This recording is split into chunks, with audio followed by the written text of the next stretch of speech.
คนเจ็บมีชื่อว่าเฒ่าฮัสดีโดดดวงจันทร์อายุ50 ปีอยู่บ้านสนามไส้เมืองปากเซ่แข้งจำปาสักเขามานอนห้องหมอในวันที่15 เดือน 9 ปี 2023โดยอาการที่ว่า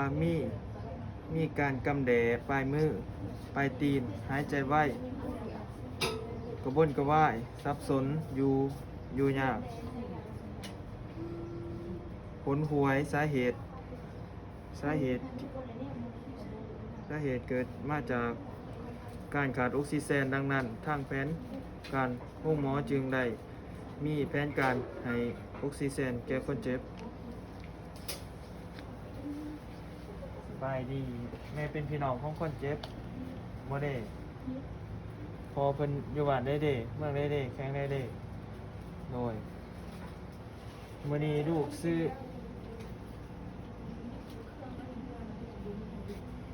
โดยวันนี้ลูกซื้ออ้อยแก้วต้องคำเด้อเป็นนักศึกษาการแพทย์ปีหนึ่งนะครับหมอบไม้มาใหายใส่ออกซิเจนพอหนึ่งอาการรู้สึกโดยพอเป็นรอดฐานนะแป๊บหนึงเด้อ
ปริมาณน้ำที่ใส่แม่น1/3ของ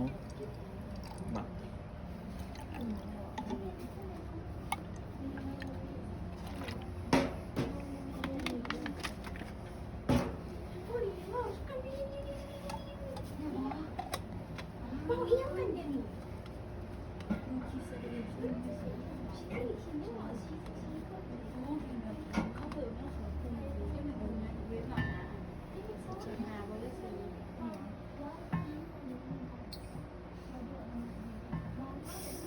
เปิดเ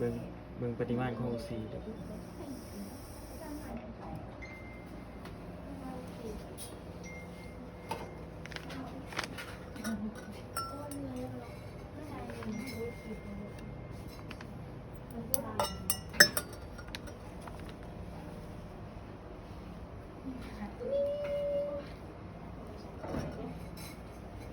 ดังแล้ว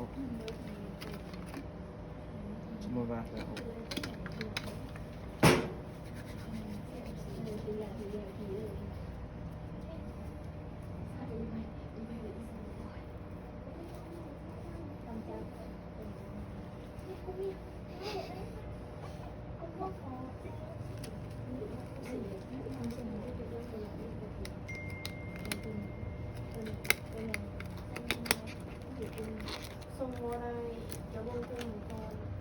เย็นเ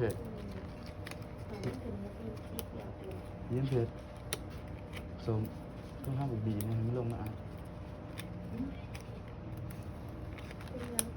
บุกบีมาอ่ะตกซีบุกบี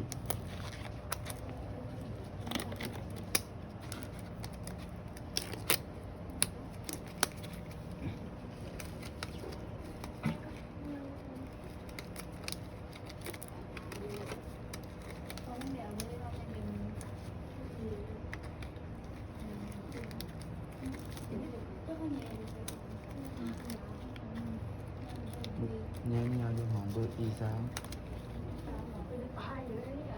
หาใหญ่ๆอยู่ของปีน ปีนึงก็หนาไปE3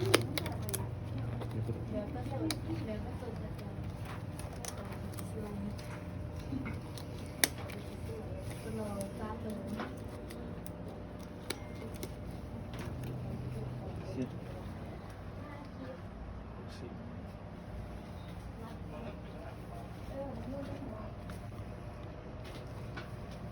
สิบกลางห้องเจ็ด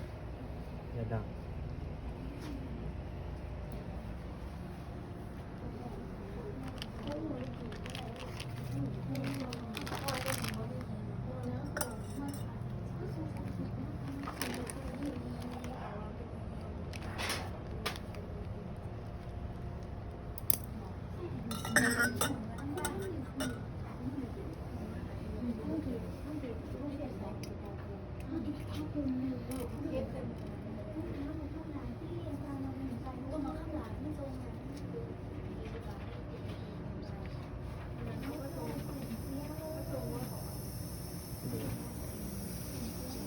ตรวจสอบซ้าย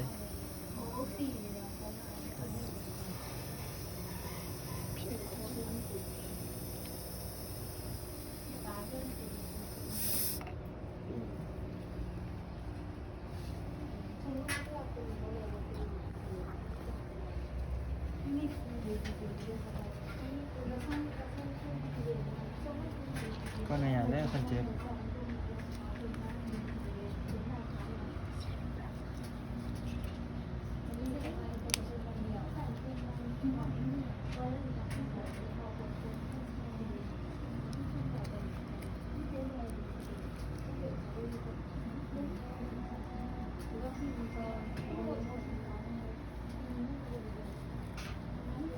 โดยเด้อแม่ลูกจะแนะนำให้แม่ให้ระวังซ้ายบ่ให้มันเคลื่อกันแดดหามถอดซ้ายเองหรือมาวนกับเครื่องออกซิบ่ให้ดินโทรศัพท์ไก่อกเตาออกซิหามสูบยาไก่เตาออกซินั่นแหละขอบใจเด้อแม่เก็บเมียนอุปกรณ์ใส่ลงเนี่ยธรรมดาเนี่ยธรรมดา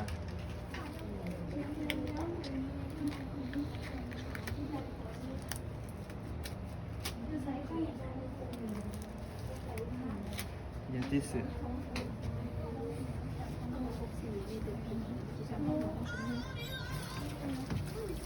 จับตุก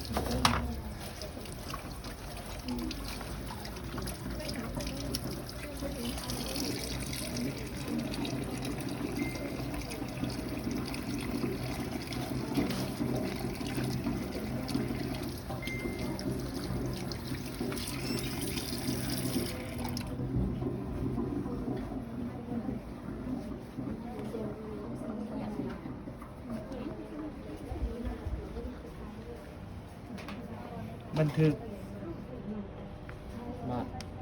บันทึก